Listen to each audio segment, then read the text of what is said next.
Muy bien. En realidad no va a haber un espacio de preguntas al final, va a haber un espacio de preguntas en todo momento. Así que, por favor, siéntanse libres de interrumpir en todo momento. Ojalá esto se transforme en un poco más de conversación. Incluso al punto de, ojalá no alcance yo a mostrarle todo lo que tengo preparado. Eso me gustaría más, ya, en el sentido de que significaría para mí que estuvieron más interesados en interrumpir y comentar y discutir que yo les venga a contar aquí cosas raras. Pero bueno, para que veamos de qué vamos a discutir. Del... Ah, mira, yo también puedo emitir gente ahora. Qué bien. Ya. Ayer les comentaba, ¿no? Y también tengo entendido que Rubén les habló algo de neurociencia computacional el primer día.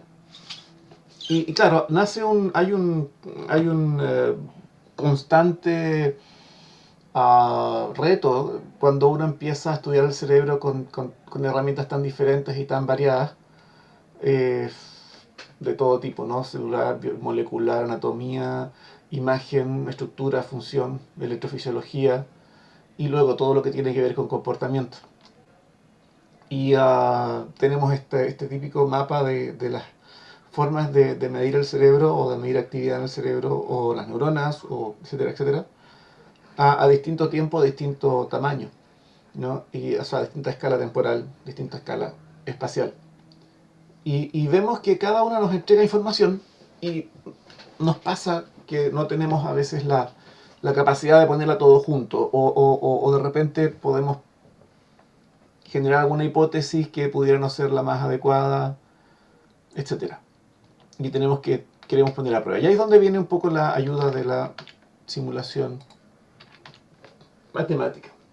Ayer en particular, ¿no? Les contaba el caso bien puntual o bien particular, una de las cosas que ahora nos interesa en el laboratorio, una de las cosas, es cómo la conectividad estructural, la manera en que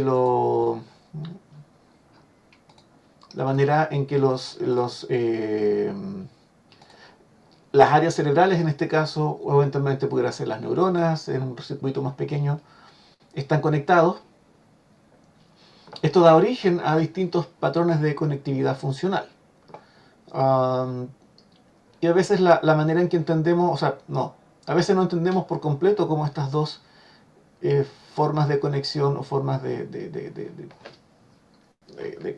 claro, de medir las cosas están relacionadas. Y ahí nos ayuda. Ahora también, el entender por qué queremos eso, ¿no? Pues de repente la conectividad funcional, con todo lo difícil que es de repente meter a una persona a un resonador magnético, sigue siendo más fácil de obtener y analizar que la conectividad estructural. Ya la conectividad estructural también implica meter a una persona al resonador magnético, pero por más tiempo, requiere mucho más análisis matemático y hay un montón de, de problemas ahí que todavía no están completamente resueltos.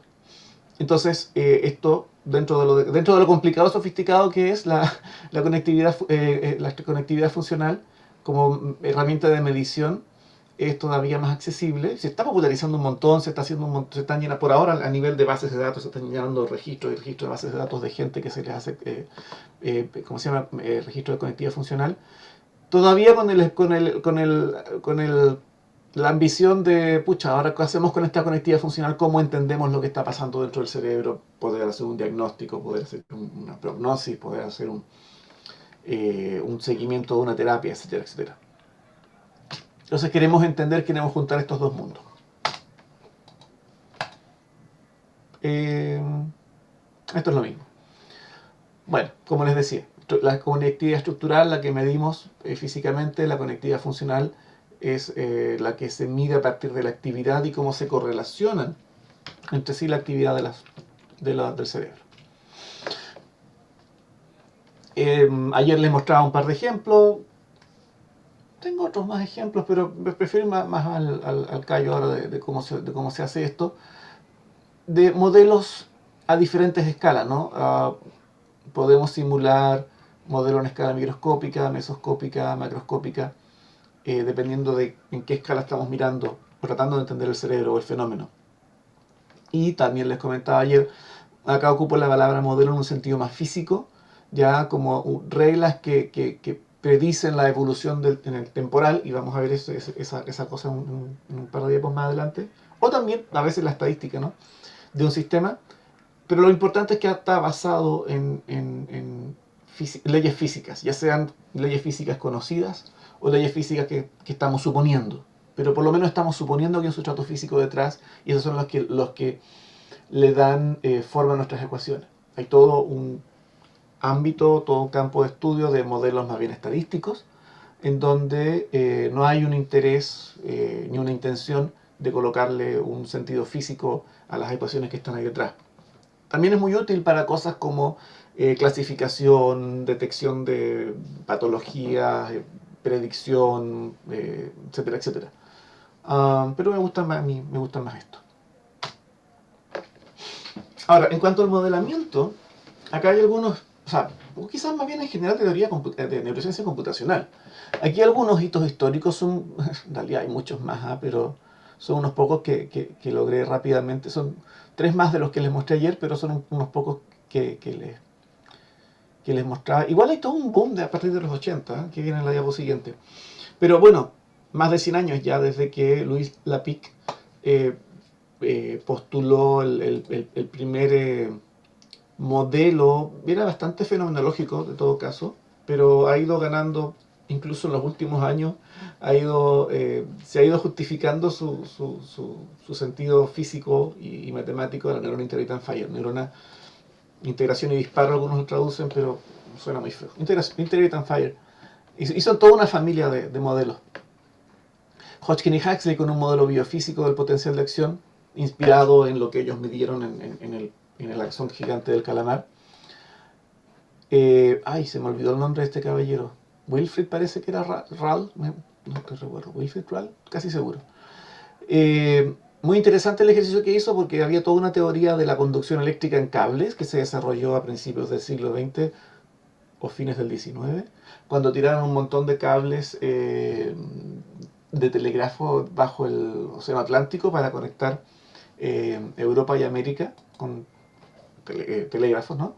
Y hubo toda una teoría que se desarrolló de cómo se transmitían las señales eléctricas en esos cables submarinos.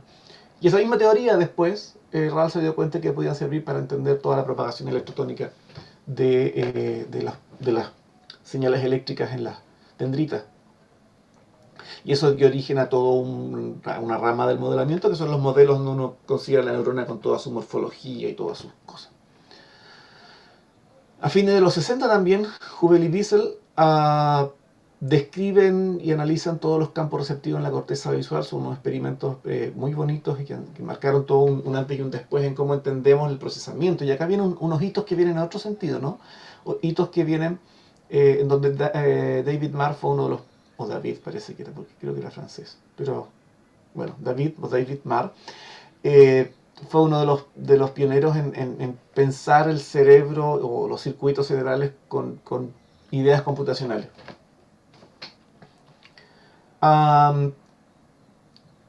Y desde entonces ha habido como una transición, ¿no? Al principio, en estos años, de obtener o postular o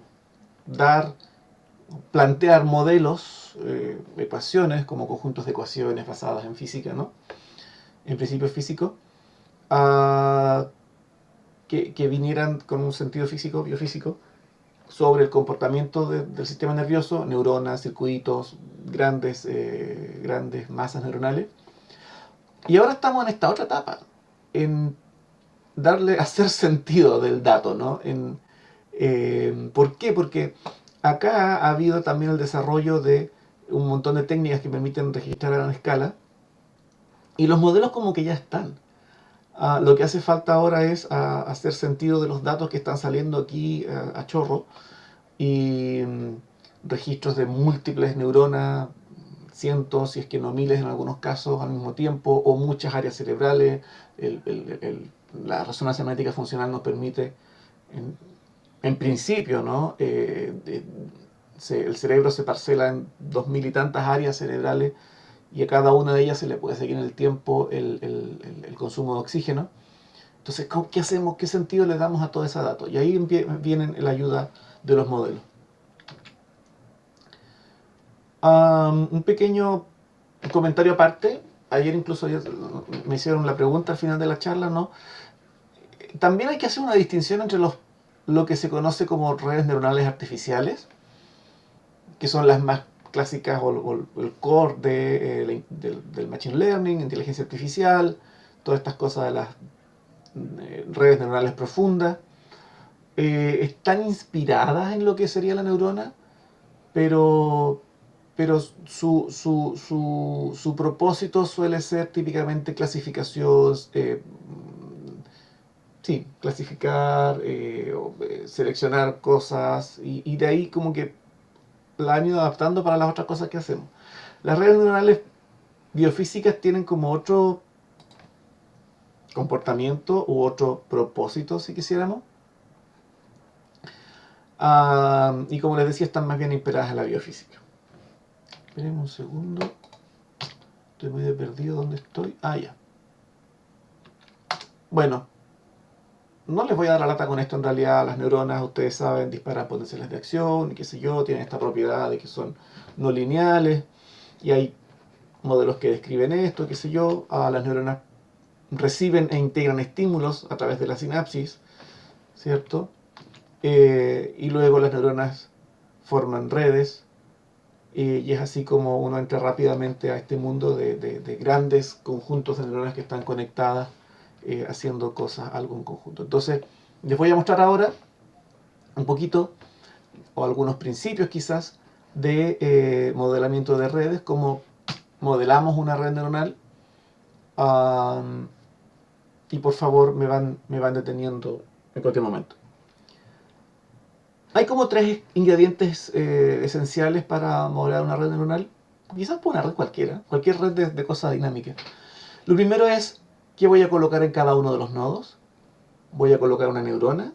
Una red está formalmente, se entiende como un montón de nodos conectados. No necesariamente están todos con todos conectados, pero sí. ¿Qué voy a colocar? Voy a colocar una neurona intermediate-fire. Voy a colocar una neurona simulada con todas sus dendritas y el axón y la vaina de mielina, o voy a colocar una neurona como un punto en el espacio. Voy a colocar un grupo de neuronas en este nodo, que las voy a simular con unas pocas ecuaciones, haciendo algunas simplificaciones. Esa es una decisión que uno tiene que tomar. La siguiente pregunta es cómo interactúan estas neuronas entre sí. Ya pudiera ser una especie de modelo sináptico, que cuando la neurona A, que está conectada con la B, cuando la neurona A le pasa algo, dispara un potencial de acción, aumenta su tasa de disparo, o lo que sea, o se hiperpolariza, ¿qué le pasa a la neurona B? ¿De qué manera le pasa? ¿En qué escala de tiempo le pasa? ¿Ya? Otra decisión que tengo que tomar. Puedo hacer una simplificación, o puedo irme al detalle más biofísico de la sinapsis. Y la otra decisión que hay que tomar es cómo las conecto, la topología de la red. ¿Quién está conectado con quién? ¿Qué forma tiene esto? ¿Están todas con todas? ¿Están conectadas de manera aleatoria? ¿Voy a replicar neurona a neurona y conexión a conexión algún circuito que yo conozco, que yo vi, que alguien publicó por ahí?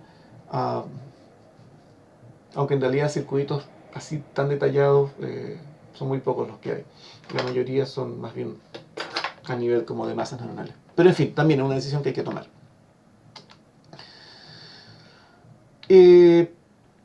Bueno, ya les contaba, ¿no?, que las neurona única la podemos entender como dispara potenciales de acción. Probablemente algo ustedes saben ya de eso. Y eso puede originar ecuaciones, o podemos darnos cuenta que, mira, las neuronas están agrupadas en tremendos circuitos. Entonces podemos, si de repente nos damos cuenta que un gran número de neuronas puedo entenderla como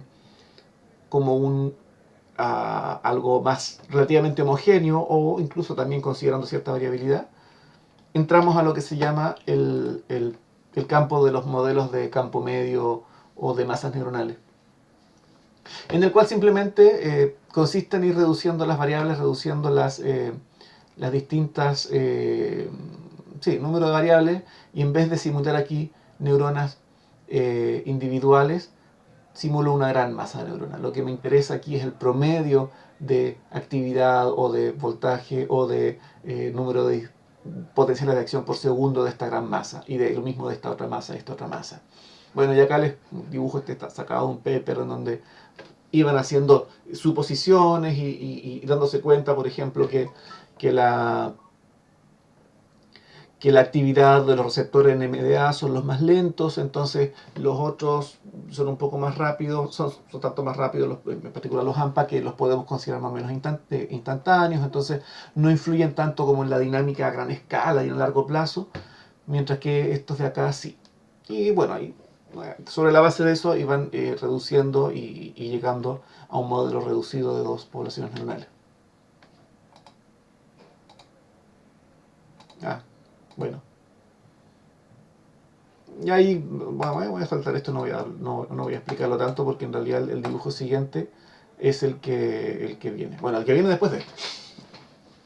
Acá voy a hacer un pequeño paréntesis, ¿no? Para los que no saben de ecuaciones diferenciales, que son, por lo menos cuando uno entra a la simulación de neuronas, masas neuronales, redes neuronales, la ecuación diferencial es como la herramienta básica. Un sistema dinámico en general, ¿ya?, es aquel cuya evolución temporal no está definida explícitamente. Yo no sé en el tiempo exactamente cómo esto se va a comportar. Lo que yo sé son las reglas que rigen su movimiento o su evolución temporal. Por ejemplo, de x de t igual menos 5 nos dice que la variable x decrece en el tiempo a una velocidad constante, de 5 no sé qué. Bueno, las unidades que tenga dividido por tiempo. Y claro, una velocidad constante de crecimiento porque es negativo. No sé por qué en este ejemplo puse 2 de crecimiento, pero no tiene por qué ser siempre así. Pum, decae. Mientras que, por ejemplo, acá esto ya se empieza inmediatamente más interesante, porque la variable x acá decrece, sí, porque acá hay negativo, pero es una tasa que es proporcional a su valor. Ah, ojo, que si x se hace negativo, ahora x no decrece, sino que crece. Un pequeño detalle. No siempre tiene que decrecer. Pero si es negativo, va a crecer. Pero de todas maneras, ya sea ese decrecimiento o crecimiento, es proporcional a su valor. Mientras más pequeño sea x, menor es la velocidad de crecimiento. Y tenemos un comportamiento así, que es un decrecimiento asintótico, que, entre paréntesis, resulta ser un decrecimiento exponencial. Es un decrecimiento exponencial, que es un e elevado a menos... Esta curva que está acá dibujada es e elevado a menos x, menos el tiempo partido por algo, en este caso por 2. No importa, pero es el pariente del crecimiento exponencial, que también ocurre cuando acá tenemos un signo positivo. En fin, lo importante es esto, ¿no? Que ecuaciones diferenciales nos encontramos, las interesantes, es cuando la evolución temporal, la velocidad en que algo está cambiando, fíjense que depende de sí mismo. ¿Qué pasa si esto depende también de las otras variables? Se empieza a poner más interesante. Y así, como yo les comentaba, que acá demostraban que podíamos reducir una gran cantidad de neuronas a solo 2 masas neuronales, nos encontramos con un modelo muy simple de actividad a gran escala, entre comillas, que es el modelo de Wilson-Cowan, que parte de varios supuestos que son biológicamente plausibles, muchas simplificaciones también, hay muchas simplificaciones, entonces uno tiene que tener cuidado, acá hay un constante balance entre las simplificaciones que uno hace versus la capacidad interpretativa, porque si tengo un modelo muy complicado, ya después no lo entiendo. Pero yo creo que está claramente tirado para el lado de lo más simple. Ayer les mostré otro modelo, el de Janssen y Reed, que es un poquito más complicado que este, pero no mucho más tampoco. Bueno, entonces, ¿en qué consiste este modelo? Y con este les voy a mandar después unos códigos para que puedan jugar los que sepan algo de programación en Python. Pero lo vamos a ver en pantalla primero. Tenemos una masa de neuronas excitatorias, ¿ya? Y lo único que nos interesa, la variable E, representa la tasa de disparo promedio de la población. O sea, cuántos espigas o cuántos potenciales de acción por unidad de tiempo en promedio hay dentro de esta masa. Lo mismo que acá con una masa de neuronas inhibitorias. Entonces, el modelo se puede leer de la siguiente manera. Ya, bueno, d a de t, o sea, la variación de la tasa de disparo de las excitatorias en el tiempo.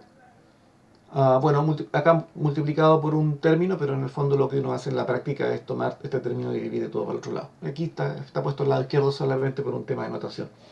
Pero en la práctica obviamente uno toma esto para allá y divide todo. Bueno, d a de t es proporcional a menos e.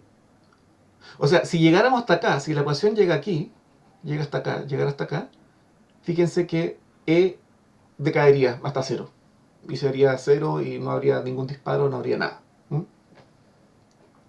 Pero gracias a todo lo que viene acá adelante es que este grupo de neuronas no se muere y no se queda callado, no se queda dormido. ¿Qué es lo que viene acá adelante? Vamos a mirarlo de atrás para adelante también. Vamos a mirarlo de atrás para adelante lo que está acá. Lo primero es una función, un f. F, le puse acá una e, pero en realidad es un f nomás. Es una función sigmoidea. Es simplemente un segundo. ¿Ya? Tengo aquí un valor, un término, algo, lo meto a una sigmoide, que es esta ecuación de acá, ¿ya? Lo meto a una sigmoide y eso me dice, mira, este va a ser lo que le vas a colocar tu input al E, ¿ya? Este término, bueno, después va multiplicado por esto, pero no voy a enredarlos por eso, no voy a enredarlos con eso por ahora.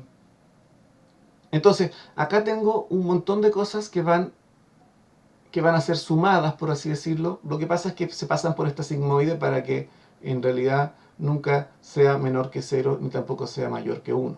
¿Ya? Es simplemente eso, es una manera de darle acotarlo. ¿Y qué es lo que le estamos sumando acá? Fíjense que la misma actividad de las neuronas excitatorias, o sea, las excitatorias se excitan a sí mismas, eso es totalmente biológico, se resta la actividad de las inhibitorias, claro, por eso son inhibitorias. Mientras más aumente I, ¿ya? Mientras más aumente I, yo voy a restarle a este término que después se va a transformar en el input o el crecimiento de mi excitatoria. Entonces acá tenemos esa cosa ahí. Y luego tenemos un término P, que es básicamente una especie de entrada externa. Ya se considera como eso, una entrada externa. Para las inhibitorias es básicamente lo mismo. También las inhibitorias, si yo terminara mi ecuación acá, las inhibitorias decaerían, dejarían de disparar, no harían nada, sería cero todo, ¿ya? Sin embargo, le sumo todos estos términos de acá donde hay nuevamente el mismo input, muy parecido. Hay un término positivo que tiene que ver con la actividad de las excitatorias, hay un término negativo que tiene que ver con las mismas inhibitorias, y eso. Entonces, fíjense que tiene bastante sentido biológico. Más sentido biológico tiene si es que escogemos, por ejemplo, de manera adecuada estos términos de acá que tienen que ver con la velocidad, por así decirlo, o la constante de tiempo con la cual se producen las respuestas, respectivamente, con cuánto cambian. Y luego podemos escoger estos valores de acá, estos alfas de acá, los podemos escoger también basado en alguna evidencia experimental en algún microcircuito, cuánto las neuronas excitatorias se excitan a sí mismas, cuánto se inhiben a las otras, etcétera, etcétera. De todas maneras, sigue siendo un modelo bastante simplificado. Simplificado de todo, ha sido un montón usado, o sea, ha sido usado un montón, tal como, bueno, acá está el primer paper en que fue propuesto, el 72, pero, bueno, esto es paper de 2009, no tengo años, pero ha sido usado en papers bastante recientes todavía para tratar de entender, bueno, cómo se comporta una red de muchos nodos que están conectados de esta manera. Pero ¿qué es lo que hace básicamente este modelo, así tal cual como está planteado? Bueno, con estas ecuaciones y con todas las simplificaciones que yo les dije, somos capaces de reproducir una oscilación en el rango alfa, es decir, alrededor de los 10 Hz, siempre y cuando uno escoja los parámetros de manera adecuada. Y, me cambié de modelo, pero Esto básicamente también esto ha sido hecho con modelos parecidos al de Wilson-Cohen. De hecho, este modelo aparecen un poco las ecuaciones un poco más enredadas, pero si uno lo sabe mirar, se da cuenta que viene a ser básicamente lo mismo. También hay una variable S que tiene un signo negativo, etcétera, etcétera, y un input que depende de varios términos.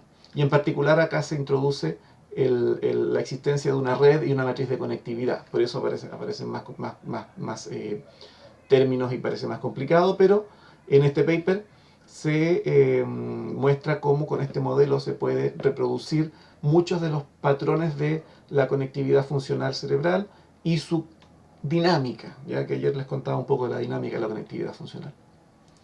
El Janssen y Reed, donde ahora no tenemos solamente excitatorias e inhibitorias, tenemos dos poblaciones de neuronas excitatorias, unas que son piramidales que reciben conexiones lejanas y mandan conexiones lejanas, y otras que son piramidales, conexiones más o menos locales, y luego las interneuronas inhibitorias de toda la vida.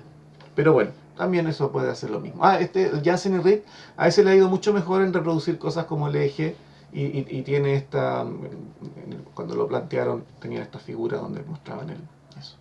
Y también, si saben ustedes lo que son los ERP, las respuestas relacionadas a eventos, muy utilizados en el estudio electrofisiológico de cómo se ve en el EEG cuando uno le pone un estímulo a alguien. Bueno, también se ha usado ese modelo. Esto es solo el comienzo. Hay un montón de cosas que se han incluido, que existen en los modelos: plasticidad, aprendizaje, modelos, los neural fields, o sea, de campo neuronal, donde se considera la propagación de la actividad del voltaje en el espacio, modelamiento causal dinámico, no sé cómo decirlo, un enfoque, una de tantas maneras de ajustar el comportamiento del modelo a un registro experimental de actividad neuronal, modelos híbridos, etc. Y acá les dejo algunas herramientas para los que quieren de repente simular.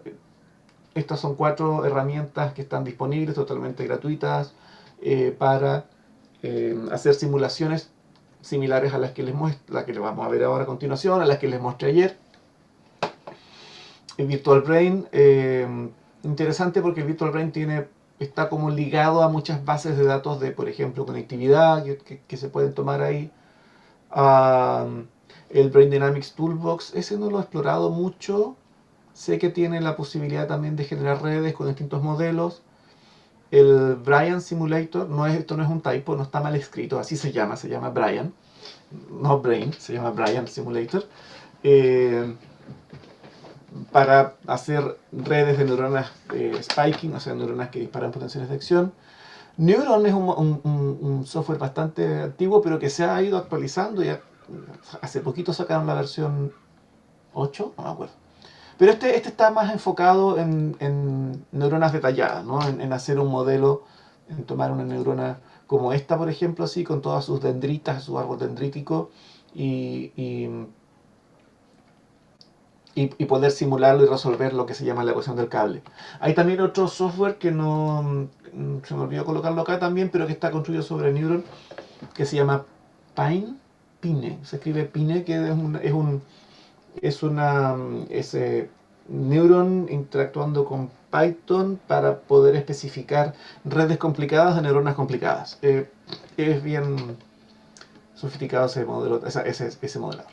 Pero lo que les voy a contar ahora, que también gran parte de la simulación, de hecho, todo lo que les mostré ayer de resultados científicos, lo hemos hecho nosotros en el laboratorio con códigos propios en Python o MATLAB. Así que los que tengan alguna experiencia o sean medio fans de la programación, sepan que ya pueden empezar a simular. Así que les voy a mandar ¿dónde quedó? Por el chat. Oh, will filtrar, muy bien, gracias. A ver, ¿cómo lo hago para select? No. Es que se mandó antes de que algunos se unieran, así que aquí para los que se vienen uniendo recién, van 2 links donde podrán descargar. Bueno, si no saben, mantener. Yo uso Python, me gusta como lenguaje de programación por dos razones eh, principales. Uno es que es gratuito, totalmente abierto y no hay que pagarle un peso a nadie. Eh, y lo otro es que tiene un tremendo desarrollo en cuanto a la parte científica, se ha ido adoptando y adaptando y se han creado muchos paquetes para hacer uso de cosas científicas. Y a pesar de que hay mucha cosa que está programada y desarrollada, el meterse uno en una programación, en un lenguaje de programación te fuerza a entender bien qué es lo que está pasando debajo y entender la matemática de repente de lo que hay detrás. Y darte cuenta que detrás de un tremendo análisis sofisticado que un software de $3.000 lo hace por ti, en realidad hay 4 líneas de código de Python, es a veces como interesante. Eh, Me gustaría saber si hay comentarios, preguntas, hasta aquí, hasta el momento, o sigo para adelante. Si están despiertos todavía en general, también. Alberto está levantando la mano. Sí, hola, buenas. Tengo una duda en particular con el modelo de Wilson y Cohen en sí, que al menos no me quedó muy claro qué es lo que significaban las variables P y Q, porque acá se mencionó de que eran unas variables externas, pero no sé qué representan estas variables externas como tal. Es como Eh, el input externo. Las neuronas en los circuitos corticales en general no están aisladas, no están conectadas solamente entre sí con los que están dentro de esa misma columna, lo que sea. Están recibiendo input de afuera, básicamente es eso. Es bastante sencillo, obvio. Esa es como la justificación biológica. Yo, igual de todas maneras, siempre uno tiene que pensar que detrás de esto hay a veces hay conveniencia matemática también. A pesar de que hay una justificación biológica que suena bastante bien, a veces hay una conveniencia matemática también detrás de ese término. De hecho, eh, les comentaba, ¿no? Acá hay una función f de toda esta cosa que está acá, y Ujú. esta función representa ni más ni menos que una sigmoide. A ver, parece que no tengo... Ah, Claro. no, esto no es la misma que yo le estaba. Me cambié de presentación. Porque no tengo el mismo... Aquí está, esta es la presentación. Es la misma diapo, pero yo decía, no, el dibujo que debo hacer es esto. Ahí sí. Ese. Entonces, esta función tiene un parámetro xt que es como una especie de offset, ya que esta curva se corre para adelante, para la izquierda y para la derecha, dependiendo de este parámetro xt. Entonces uno puede decir, pero este xt es una especie de como actividad intrínseca, te dice como el nivel de actividad intrínseca que esta cosa tendría si es que no hubiera ningún input. Entonces van un poco Perfecto. ligados. Pero uno llega y los tira así como si nada y le pone número. Mentira, yo no le pongo número. Yo copio los números del paper de alguien y veo que el modelo funciona y me da la actividad que yo quiero que tenga. Eh, entonces, Ya. de repente hay que tomarse con un poco de... Pero después te das cuenta también, que el resultado que uno está obteniendo con este modelo, la mayoría de las veces es un poco independiente de qué número le pones ahí también. Uno trata de que las cosas sean más o menos un poco más generales o generalizables. Ya, perfecto, perfecto. Y tratando de entender la lógica de la sigmoidia acá, lo que se está, al menos como estoy entendiendo este modelo, es que se está tratando de simular este fenómeno de potencial de acción, en decir que el cero es donde no hay actividad y cuando está llegando como cercano al uno es porque ahí está disparándose la neurona o el grupo de neuronas que uno quiere simular. ¿Esa es como la lógica que tiene la sigmoidia más o menos? Sí, a ver, espérate. De alguna manera Ujú. también ¿cómo se llama? La otra lógica es... A ver, en este modelo no es tan fácil darse cuenta de lo que voy a decir ahora porque E representa tasa de disparo, pero hay otro modelo un poco más fácil, sale más obvia la lógica. En, Uno lo puede entender como una especie de función de transferencia en términos de que acá está el voltaje, por ejemplo, claro, todos los inputs sinápticos se transforman finalmente en un voltaje postsináptico. Y ese voltaje sube y baja, y qué sé yo.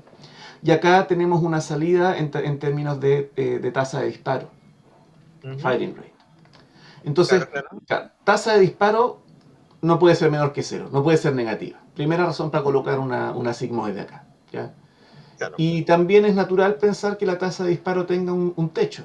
Acá le puse un techo de 1, ¿ah? Y en realidad eso pasa también porque acá en el modelo Wilson-Cowan no es exactamente tasa de disparo, es más bien se interpreta como porcentaje de neuronas que están disparando en cierto momento.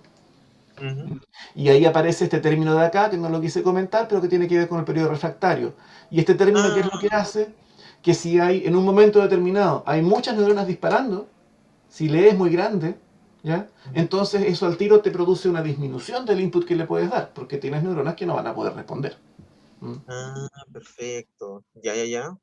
Pero si te fijas, está todo puesto así bien a la simplificada, pero funciona.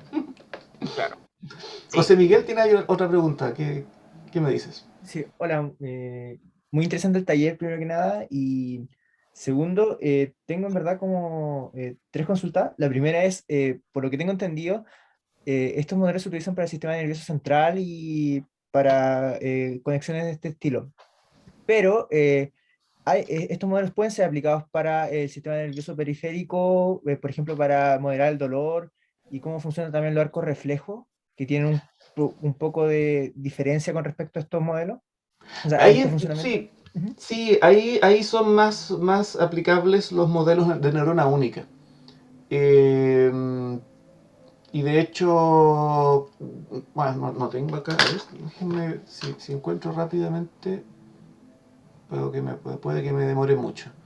Voy a tratar de no demorarme mucho, pero yo tengo algunos papers por ahí donde trabajé con modelos de neuronas sensibles a frío.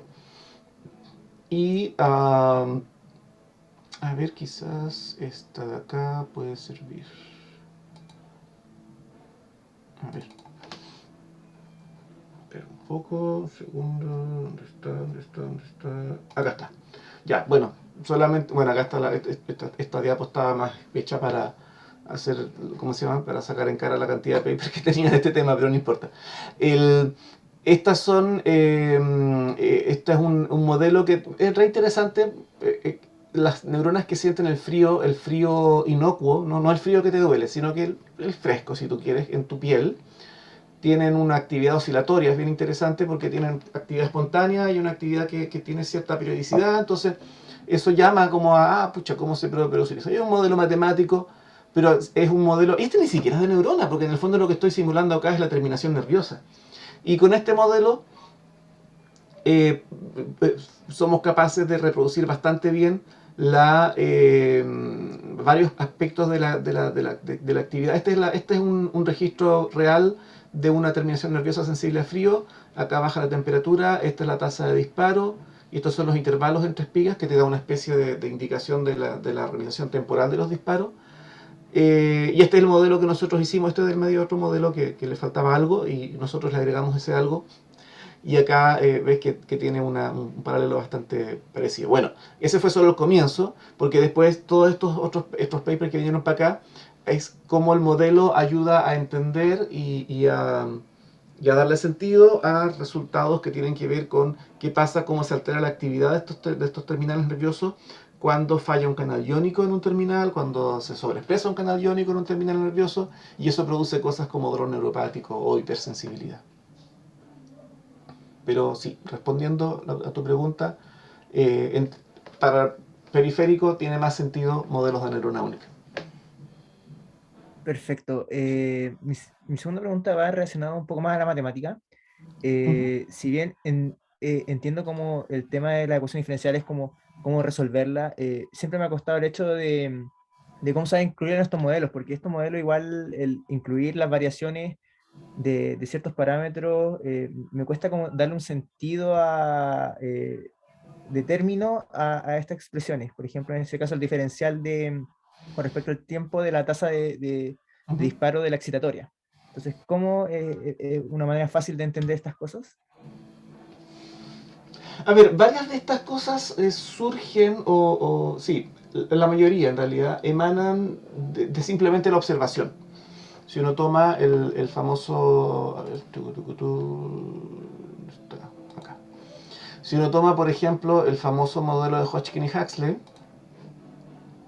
ellos expresaron esto esto ya ni siquiera es tasa de disparo, esto es la actividad de los canales iónicos, básicamente. Ellos no sabían que eran canales iónicos, esto es muy bonito porque ellos plantearon un montón de cosas y un montón de predicciones que ahora las entendemos molecularmente como canales iónicos, cuando no se sabía que había canales iónicos, ni siquiera se sabía que eran proteínas, ni siquiera se tenía el modelo del fluido, del mosaico fluido para la membrana, imagínense. Ya. Pero ellos cuantificaron, midieron, mira, cómo cambia la conductancia de sodio, cómo cambia la conductancia de potasio cuando yo aplico voltaje. Ah, mira, si yo aplico un voltaje de tal tamaño, cambia de esta manera, con esta velocidad. Si yo aplico un voltaje de este otro tamaño, cambia de esta otra manera, con esta otra velocidad. Y con muchas observaciones, todas esas observaciones las juntaron y más o menos plantearon todas estas ecuaciones que están de la segunda línea para abajo. Y así sale, observando. Otras, por ejemplo, otras veces, ahora que me lo mira, voy a reconocer que desconozco exactamente cómo se postula Wilson-Cowan, pero acá en esta reducción de dos variables, bien divertido, porque el 2006, sí, no, pero ellos mencionan, ahora que me acuerdo que ellos mencionan, de hecho en realidad Wong y Wang se apoyan en otro paper, cuando llegan a este modelo, en su paper, dicen, bueno, sí, y esto lo podemos simular de una manera similar a Wilson-Cowan. Pero ellos llegan partiendo de acá, tenemos una población, no sé por qué no veo mi cursor a veces. Tenemos una población grande de neuronas que están conectados así, así y así, entonces sus tasas de disparo se van a relacionar de tal manera, entonces sus voltajes se van a alterar y hacen toda la derivación. De ahí nace. Entonces uno puede ir de repente a leer el paper, no sé si, no te aseguro entenderlo, pero así se va construyendo. Como te digo, es una mezcla de observación fenomenológica y también derivación matemática.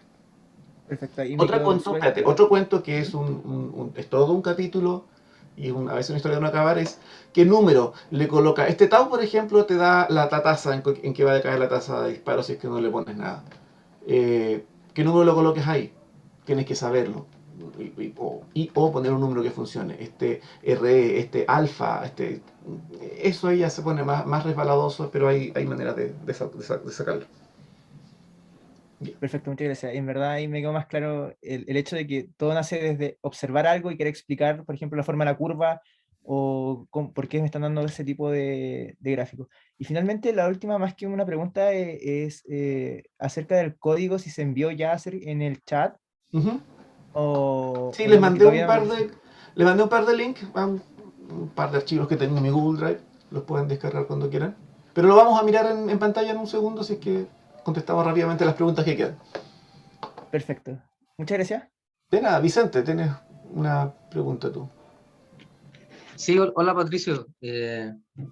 Yo quiero preguntar, ahora que estamos aprovechando las preguntas, bueno, al principio tú dijiste que hay mucha información, pero ahora cuesta interpretarla. Entonces, por ejemplo, yo me quedo preguntando, hay información, por ejemplo, me acuerdo que tuve clase con Cristian Monasco y él nos contaba cómo funcionaba el cerebelo, que de alguna manera inhibía todo lo que no iba a moverse. Entonces, yo me pregunto, ¿está modelado? ¿Cuál es la dificultad? Entonces, por ejemplo, uno puede encontrar un modelo de cerebelo modelado matemáticamente y uno pone un input y puede ver qué se va a inhibir y qué va a dejar pasar, qué se va a excitar. O hay modelos, por ejemplo, yo pienso de la corteza frontal y la conexión con el límbico para poder ver qué acción va a tomar el humano, qué brazo va a mover. ¿Cuál es la dificultad? ¿Existe eso quizá? Sí. ¿Existe A ver, eso? ¿O cuál es la dificultad de que, por qué no se está haciendo? ¿por qué no se está ¿Dónde puedo haciendo? encontrar esa base de datos? Sí. Los modelos con ese nivel de detalle, claro, uno pudiera decir, bueno, el cerebelo se sabe más o menos cómo está cableado y qué neuronas están conectadas, de qué manera, con cuáles. Pero la información que se tiene, pasan dos cosas. Uno es que si haces un modelo de 10 millones de neuronas conectadas, que sería una pequeña columna cortical, ¿ya? Mejor estoy exagerando con 10 millones. No, pero el modelo que tengo en mente tiene como 10.000 neuronas, Pero sí, pero no importa. varias veces neuronas van a hacer algo parecido en conjunto, ¿no? Sí, podríamos Pero no sabes simplificar. cuánto, porque si tú las colocas todas iguales, el modelo sí termina siendo algo parecido, pero en realidad no se parece nada. Y uno de los retos que hay ahora es, bueno, en realidad, incluso a nivel de cerebro completo, el modelo de 90 nodos que les mostré ayer, ah, hasta hace poco la tendencia era colocar todos los nodos iguales y igual se veían cosas, pero ahora nos estamos dando cuenta que si hacemos los nodos diferentes, eh, ¿cómo se llama? Podemos mejorar nuestra reproducción de algunos fenómenos que hemos observado. La pregunta o la dificultad es, ya, pero ¿cómo lo hago diferente? Si empiezas a aumentar el número de parámetros que tú quieres variar en cualquier modelo, caes en la maldición del sobreajuste, donde tu modelo te va a reproducir perfectamente alguna cuestión que estás mirando, pero no va a ser generalizable y no vas a poder realmente entender algo de lo que está pasando ahí. Y yo creo que esa es la principal razón por la cual los modelos realmente complicados no han tenido gran éxito, porque normalmente reproducen un fenómeno, pero tú lo colocas en otra condición y te das cuenta que no están reproduciendo el fenómeno. No tengo en este momento un ejemplo así como más concreto, y en particular de cerebelo soy bastante ignorante respecto a los modelos que hay, te lo debo reconocer. Pero sí cuando me he encontrado con modelos muy detallados, incluso modelos muy detallados de neurona única, empieza a pasar eso, que los parámetros se ajustan y se sintonizan para producir cierto comportamiento, pero normalmente por falta de heterogeneidad en los modelos o en los parámetros, o por excesiva heterogeneidad, caes en esa cosa del sobreajuste. Esa es la principal dificultad, lo que pasa. Pero igual hay gente que está trabajando en eso y quizás hay algún resultado por ahí que yo no conozco. Bueno, la otra pregunta, bueno, mi pregunta tenía varias partes y la otra pregunta es, ¿dónde puedo encontrar esta información? Este repositorio quizás de, por ejemplo, a mí me interesa prefrontal. Sí. Por ejemplo, yo me acuerdo que vi que tú estabas dando una noticia, no sé en qué programa, de que estaban cortando láminas, no me acuerdo bien, pero creo que después la leí, pero que me parece que era hipocampo, ¿no? En Harvard, que estaban modelando una parte pequeña del cerebro, pero que eran muchas neuronas. Pero que Exactamente, no estas sabían reconstrucciones 3D de la microscopía electrónica. Y eso uno puede bajarlo a un programa y ver 3D en tu computador. Ese en particular no lo sé. La mayoría, el camino largo que casi siempre está disponible es que de la publicación tú te contactas con el autor y la mayoría te van a facilitar algún tipo de dato. Hay algunos repositorios en internet, como por ejemplo los del... En el chat podría ser bueno sí, ponerlo. Espérate, que se me fue ahora de la mente. El mismo Virtual Brain, espérate un poquito, el mismo Virtual Brain tiene acceso o está enlazado con algunas bases de datos. Échenle un vistazo acá. Está el Human Brain Project, parece que el Human Brain Project es el que tiene una base de datos. Human Brain Project, se me olvida. Este es de la Unión Europea y hay unos, y está su contraparte de Estados Unidos, que es el que no me acuerdo su nombre. Si alguien me recuerda, me tira el tip. El de Allen Institute, aquí me soplan, muchas gracias. También hay varias bases de datos. Debo decir que en algunos casos puede ser un poco decepcionante porque tienes que entender un poco más cómo funciona el tema para acceder a esos datos, no es llegar y bajarlos. O sea, me encantaría darles en este momento una página donde ustedes puedan llegar y descargar una matriz de conectividad del conectoma humano como para llegar a enchufar en el modelo que les voy a mostrar en un segundo. Pero no tengo en este momento una en la cabeza la matriz de conectividad con lo que nosotros hemos trabajado. Lo conseguimos directamente con algún investigador que nos pasó ese dato, pero aún así hay alta disponibilidad. Y también no en el del Allen, sino que en el otro. El Human Brain Project tiene un montón de datos también de registros de, en general los que están muy de moda son los de resting state o en reposo, registros ya sea de EEG o de resonancia funcional. Oye, les propongo que pasemos rápidamente a la pregunta de Luis Fernando y de ahí les muestro rápidamente el código para que no se pierdan. Ok, gracias. Buenas tardes, hola doctor Patricio, gracias por la Hola. charla, súper interesante. Mi pregunta es, pues solo me intriga un poquito dentro de toda la distribución de modelos que existen, si alguno de ellos está teniendo en cuenta el proceso de integración de información en relación a la actividad de los astrocitos, en función de la sinapsis tripartita. ¿Hay algún modelo que esté teniendo en cuenta este tipo de sistema? Hasta donde yo sé, debe haber... no me extrañaría... Mira, la verdad no sé. La respuesta es no sé. También lo he tenido así como la inquietud, me ha surgido varias veces y me gustaría también investigar por ahí. Yo creo que hay algo interesante que se puede hacer ahí. Lo que debe haber con seguridad, y puedo equivocarme, pero debe haber con seguridad el modelo de la sinapsis tripartita en sí, de cómo se llama, de las interacciones que hay ahí. No sé si tanto como a nivel de vesícula sináptica, pero capaz que sí, describiéndole los fenómenos de integración de información que ocurre ahí. Capaz que me equivoque, capaz que no haya, pero yo creo que debe haber. Lo que creo que no hay, y que sería muy interesante desarrollar, es un modelo en donde ahora hago el salto a, bueno, y esta información, este comportamiento de la sinapsis tripartita, en qué se convierte dentro de una red. Eso sería muy interesante de hacer. Y puede que también me equivoque y también esté hecho, no lo sé. habría que revisar. Pero sospecho fuertemente que no. Y que yo creo que sería muy interesante, por ejemplo, hacer un ejercicio similar al que hacen aquí Wang y Wang, de decir, tenemos una red de tal manera, y qué sé yo, conectada así, así, así, y preguntarse, bueno, ¿cómo cambian las ecuaciones de esta red de macroescala, si es que considero la sinapsis tripartita? Capaz que no cambian nada, pero habría que hacerlo. Habría que hacer el ejercicio. Eso es lo que podría ser interesante. Bien, muchas gracias.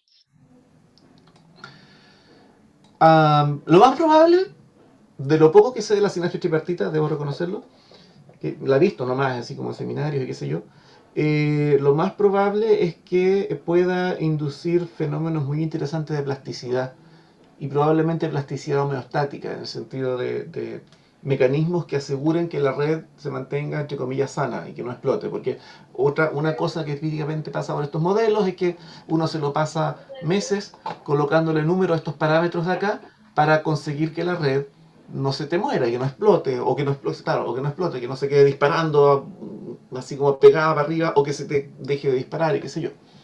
Y probablemente mecanismos como el de la sinapsis tripartita sean mecanismos biológicos que consiguen eso.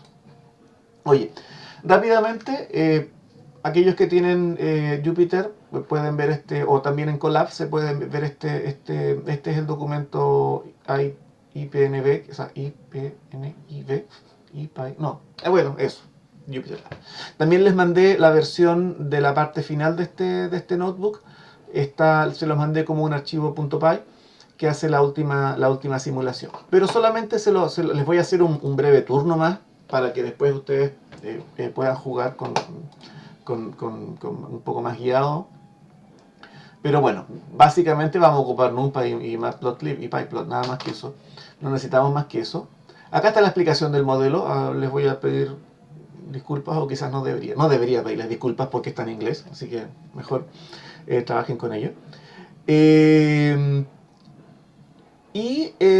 Lo único interesante de acá es que la simulación se hace simplemente ocupando lo que se llama el esquema de integración numérica de Euler. A lo mejor ustedes algunos lo conocen o no, pero el esquema de Euler simplemente nos dice que si yo tengo mi ecuación diferencial, en donde, voy a anotar acá encimita, en donde yo conozco, lo que yo tengo definido es esto, el dx en dt, entonces lo que yo tengo que hacer es primero definir algún x a tiempo cero, de ahí voy a partir. Otro tema que también está trabajado en este notebook, entre paréntesis, una posible solución, un tema no menor, es el decidir qué condición inicial le doy, pero hay soluciones prácticas. Y después, yo digo, bueno, el x a tiempo, le voy a poner delta t, o en el fondo, a ver,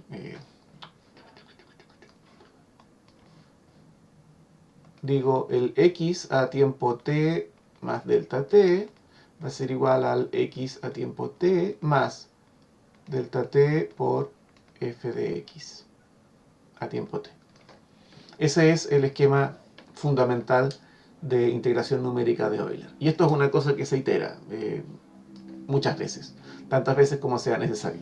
De hecho, si yo quiero simular un tiempo t mayúscula, bueno, tengo que iterar t partido por delta t veces. ¿Ya? Y eso es lo que está hecho acá, abajo en este loop for. Eso es precisamente lo que se hace. Y finalmente, entonces, la integración numérica del sistema está en estas tres líneas de acá. Todo lo anterior es simplemente definir cosas. Defino mis variables, mis parámetros. Acá hay una intensidad de ruido que es 0, o sea, variabilidad, ruido. Condiciones iniciales, aquí están elegidas arbitrariamente, o vean más abajo, hay una solución. Luego las funciones que están ocupándose en el sistema, esta es la función sigmoidea, con parámetro mu igual a 1, beta igual a 4.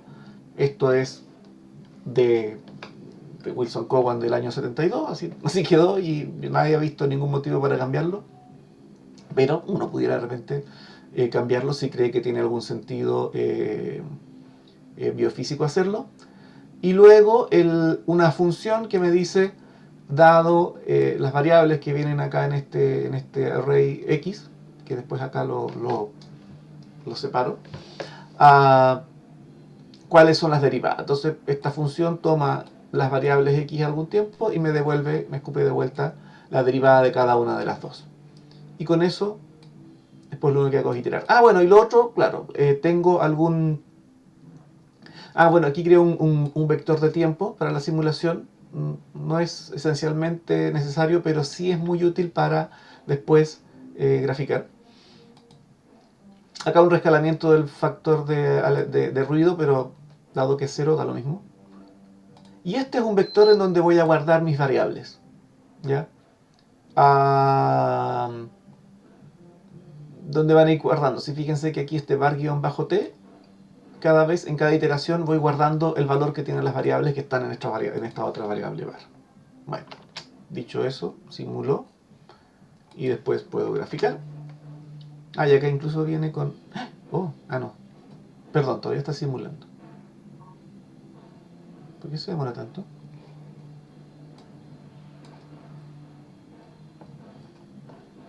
Algo pasó acá. No voy a matar esto porque algo pasó. No se demora tanto. Ya, reseté el kernel. No sé qué pasó. Justo estuve jugando con esto antes del taller.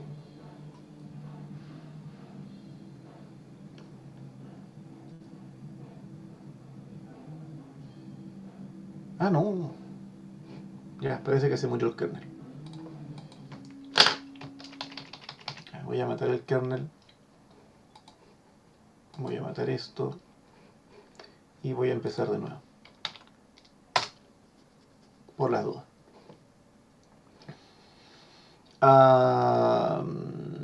No.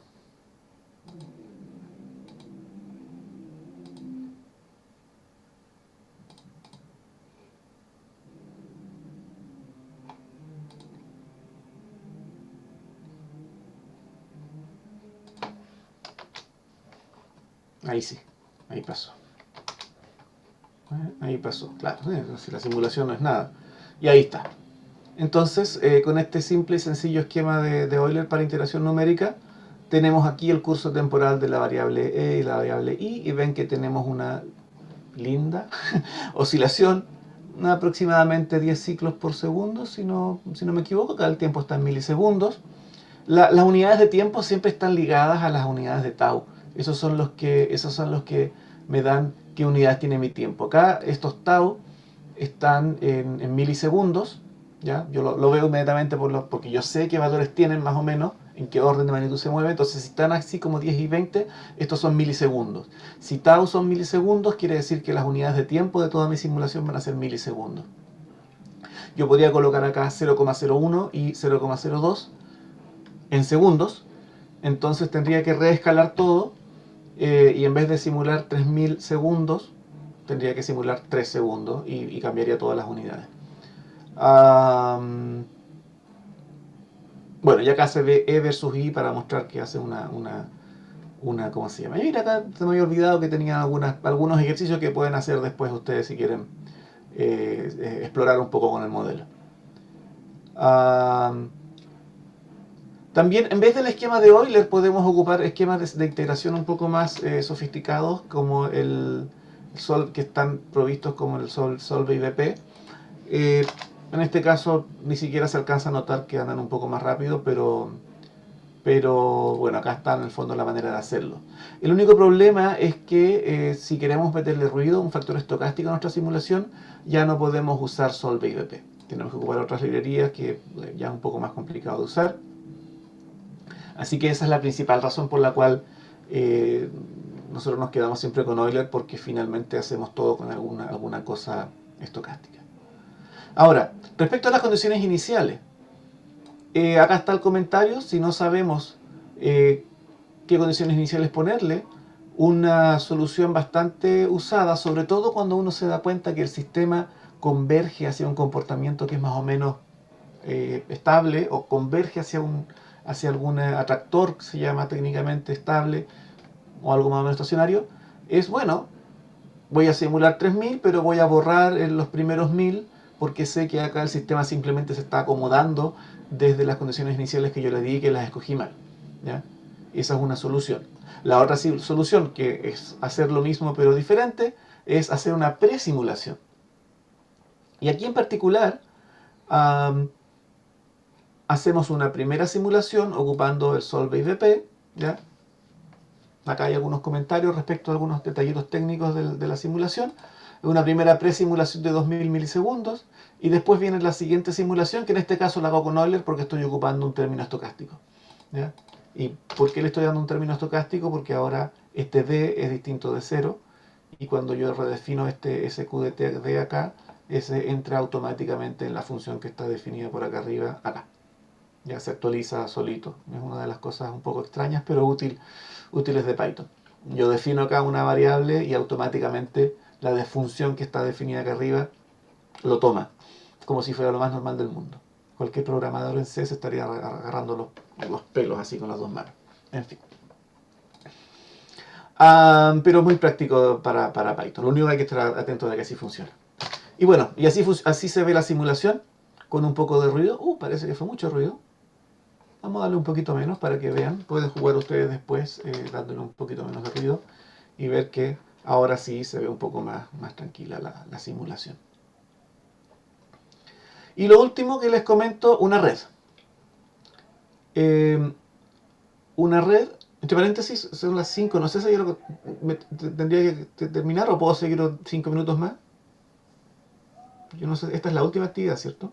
Habían 5 minutos más. Quedan actividades, pero hay harto tiempo de espera. Ya, perfecto. Sí, solo 5 minutos. Y como les digo, les regalo los códigos, todo esto para que exploren y qué sé yo.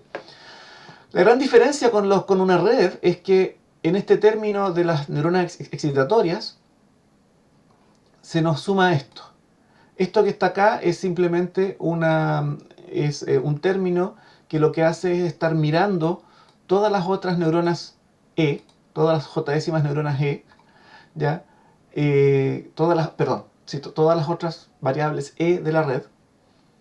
O sea, estoy simulando N. Acá está, número de osciladores van a ser 8. Voy a simular 8 osciladores, 8 parejas de estos que tengo acá arriba. Y si no fuera por este término, cada uno de estos 8 correría independiente, correría por su lado, ¿ya? Y lo que hace esto es que en cada neurona iésima entra un término que depende de todas las demás. y que está multiplicado por este W y J, que es una matriz, ¿ya? Que me dice cuánto pesa para esta neurona y todas las otras J. Entonces, curiosamente, y esto es gracias a la manera en que Python trabaja las operaciones de matrices y vectores, y que son siempre elemento a elemento. Python no hace operaciones matriciales a menos que se lo pidamos, y aquí es el único lugar donde la uso, ¿ya? Gracias a eso, el código para simular una pareja de Wilson-Cowan 8 o 20 o 300 se ve igual. Lo único que cambia, y que no nos damos cuenta a menos que lo estemos codificando, es que ahora este E de acá, que antes era un solo número, en el código acá arriba, ese E era un solo número, ahora va a ser simplemente un vector de tamaño 8, o n, o 20, o lo que ustedes quieran. Y lo mismo el i. Y todo esto de acá, sin que nos demos cuenta, se convierte en un vector de tamaño 8. Es un poco oscuro y a veces un poco mágico, pero funciona y es interesante porque así el mismo código nos sirve para simular una red. Bueno, para no quitarle más tiempo, aquí va la simulación. Esta se demora así un poquito, unos 5 o 6 segundos. Estamos simulando 20.000, o sea, 20 segundos. Son 8, ahí ya terminó. Son 8 nodos. Hay una matriz de conectividad aleatoria, ya simplemente la matriz es aleatoria, con probabilidad 0,3. O sea, cada nodo tiene una probabilidad 0,3 de estar conectado con cualquier otro. Y los valores de esas conexiones vienen de una distribución normal con media 0,1 y desviación estándar 0,02. Y acá el gráfico o una serie de gráficos. Y también hicimos algo interesante, está todo documentado. También me voy a saltar un montón de detalles, pero acá hay dos líneas que lo que hacen es filtrar la señal en una cierta banda de frecuencia entre 12 y 16 Hz, y esto es un prerequisito para hacer lo que se conoce como la transformada de Hilbert, que me permite obtener la envolvente. Ya les voy a mostrar en un segundo qué es la envolvente. Pero bueno, estas 4 líneas de acá son un paso bastante técnico, pero no es para nada tan misterioso, para obtener algo de la señal, que vamos a ver en un segundo. Y de lo que se llama la envolvente, calculo la matriz de conectividad como la matriz de correlación entre todas las señales. Y esto es. Acá tengo los 8 trazos superpuestos. Se ve bastante espaguitoso. Es interesante, acá abajo está el comentario y ustedes ahí pueden explorar. Esta red fue hecha sin ruido. No hay aleatoriedad en esta simulación. D, ¿dónde está el término D? Ah, no, perdón, este estaba con ruido, no dije nada. Lo vamos a poner en serio, vamos a borrar de nuevo la simulación. Ya. Para que vean que no les estoy vendiendo cosas raras. Vamos a poner el ruido en 0. Volvemos a graficar. Y aún así, aunque la simulación no tiene ruido, ya no, las oscilaciones no son tan regulares. Y es interesante preguntarse por qué. Bueno, tiene que ver porque esta cosa cuando empieza a crecer la dimensión se vuelve medio caótica. Pero es una cosa que pasa cuando conecto, ni siquiera son 8 nodos en red, y cuando tienen conexiones más o menos débiles entre ellos pasa eso.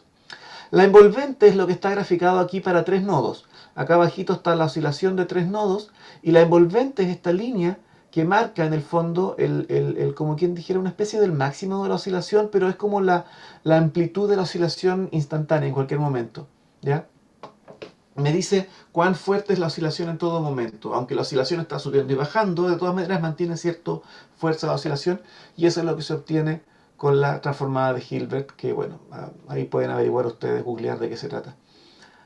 Y luego estas envolventes, esta cosa que sube y baja la oscilación, ya que oscila, o sea que las variaciones en la magnitud de la oscilación es lo que yo uso para obtener la conectividad funcional y la matriz de conectividad. Entonces, sé que fue un poco críptico, pero espero que los que tengan más habilidades para programar, y los que y siéntanse libres también de escribirme si tienen alguna duda respecto a alguna línea del código, ahí se los dejo con algunas tareitas para que puedan explorar un poco más, qué sé yo. Entonces no sé si tenemos tiempo para algunas preguntas más. Yo encantado, yo no tengo mucho más que hacer por hoy. Mira, así se ve con más ruido.